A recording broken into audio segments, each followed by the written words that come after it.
जय माँ बगलामुखी, जय माँ पीताम्बरा, जय गुरुदेव जी की। मैं मनीषा, मैं फिर से अपने एक अनुभव के साथ यहाँ हाजिर हुई हूँ और मैं सबसे अनुरोध करती हूँ कि इस वीडियो को पूरे सुने और मैं जो अनुभव शेयर करना चाहती हूँ उन पे अमल करें।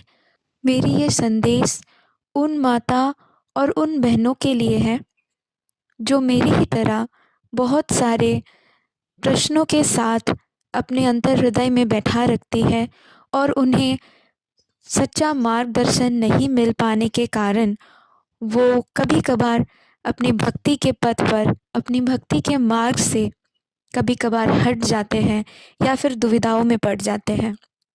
मैं भी उन्हीं माताओं बहनों में से एक हूँ जिनको गुरुजी का मार्गदर्शन मिला और जिन्हें शास्त्र की जो ज्ञान नहीं थी वो ज्ञान भी प्राप्त होने लगी। क्या सच्चा मार्ग है, कैसे माता भगवती की सेवा करना चाहिए, कैसे माता की भक्ति करनी चाहिए, उन सभी का मार्गदर्शन मिला। उन सभी के सच्चा जो प्रश्न का उत्तर होता है वो मिला। वो मिलने के बाद मैं आज ये अनुभव आप सभी के साथ मैं शेयर करना चाहती हूँ। तो मैं आज जिस बारे में बताना चाहती हूँ वो हम माताएं और बहनों के उन दिनों की बात है जिस वक्त हम सोचते हैं कि हम अशुद्धि में हैं, हम पूजा नहीं कर सकते, हम दूर रह के हम पूजा से विरक्त रहेंगे इन 3 दिनों बा जो भी हो। इन दिनों में हम सोचते हैं कि हम अशुद्ध हैं।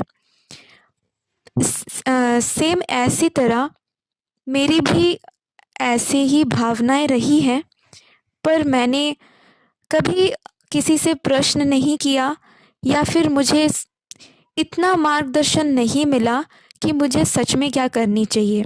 तो मैंने जब पहली बार माता रानी की आराधना शुरू की गुरुजी के आदेश पर, उनके मार्गदर्शन पर, तो मेरी भी ऐसे ही एक वक्त आया जब मैंने सोचा कि क्या मुझे माता की मंत्रोच्चार करना बंद कर देना चाहिए।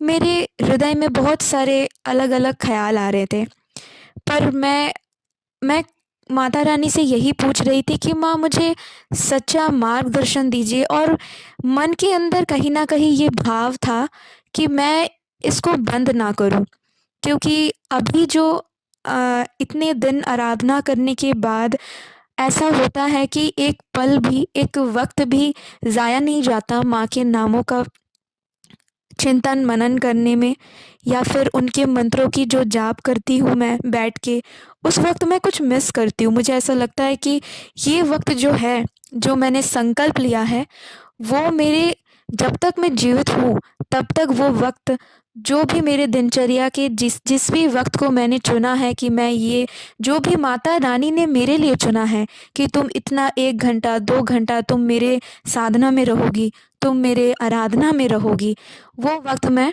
ज़ाया नहीं कर सकती। तो एक ऐसे सवाल लेके मैंने अपने गुरुजी के पास पहुंची और मैंने उनसे पूछा क्या मुझे माता की पूजा से विरक्त होना चाहिए। तो गुरुजी के मार्गदर्शन पर मुझे ये आदेश मिला कि पूजा तो माता रानी के पूजा स्थान में बैठ के पूजा नहीं करनी चाहिए, मुझे थोड़ा सा डिस्टेंस रख के, पर हाँ जाप ज़रूर करनी चाहिए। जाप की कोई लिमिटेशन नहीं होता, जाप के कुछ बंधन नहीं होता। तो मैंने ऐसे ही करना शुरू किया। मेरे मन में कोई दुविधा नहीं थी क्योंकि मुझे गुरु की आदेश मिल चुकी थी। तो पहले दिन की बात करूँ, मैं मैं बहुत परेशान थी, शरीर में बहुत प्रॉब्लम थी। उसके बावजूद भी मैंने माता की जाप करना शुरू किया। मेरे शरीर में इतने प्रॉब्लम्स आने लगे थे कि मैं सही से बैठ भी नहीं पा रही थी, पर मुझे पूरा विश्वास था कि जब मुझे गुरु की आदेश मिला है, उनकी आशीर्वाद मिली है, माता की आदेश मिली है, तो मैं ये कर लूँगी। तो मैंने जाप की शुरुआत की और धीरे धीरे मैं करती गई। तो मुझे जो अनुभव हुआ वो ऐसा था कि उस दिन उस वक्त मैंने कुछ अनुभव किया जो मुझे कभी नहीं हुआ था, पहले कभी नहीं हुआ था।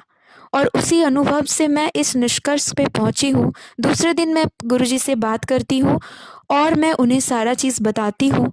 बताने के बाद मैं इस निष्कर्ष पे पहुंचती हूँ और मुझे ये ज्ञान मिलती है कि हम जो भी हैं, हम माता की अंश हैं। और जब हमें पता है कि हम माता की अंश हैं, तो हम माता से अलग नहीं हैं। चाहे हमारे शरीर में दर्द हो, चाहे हमें कुछ भी हो, चाहे हमसे कुछ भी अवस्था में क्यों ना हो, हम माता से अलग नहीं हैं। तो हमें जाप की रोकने की कोई मतलब नहीं है और ना ही हमें कोई ज़रूरत है।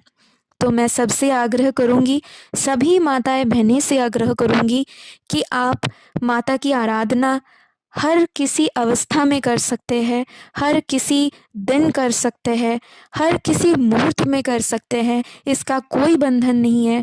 आप चलते फिरते उठते बैठते हमेशा माता के नामों का जाप कीजिए, माता की आराधना कीजिए और हमारे बगलामुखी मंदिर, सिद्धपीठ, सावंगी जिला बैतूल माता की दरबार से हर एक को मेरी यही आर्जी रहेगी कि हम आप लोग यहाँ ज्वाइन कीजिए, हमारी माता की प्रचार कीजिए और गुरुजी की मार्गदर्शन पर भक्ति की ओर आगे बढ़िए।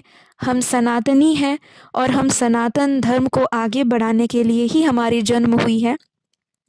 माता हमेशा हमारे साथ रहती है और मैं आगे ज़रूर और भी अनुभवों को शेयर करूँगी सभी के साथ। जैसे जैसे मैं अपनी आराधना में आगे बढ़ूँगी, मुझे पूर्ण विश्वास है कि मुझे माता की ओर से बहुत सारी अनुभूतियाँ प्राप्त होगी।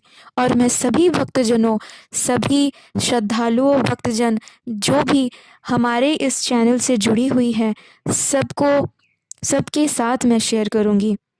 ऐसे बोलते हुए मैं अपने वाणी को विराम देती हूँ। जय माँ बगलामुखी, जय माँ पीताम्बरा, जय गुरुदेव जी की।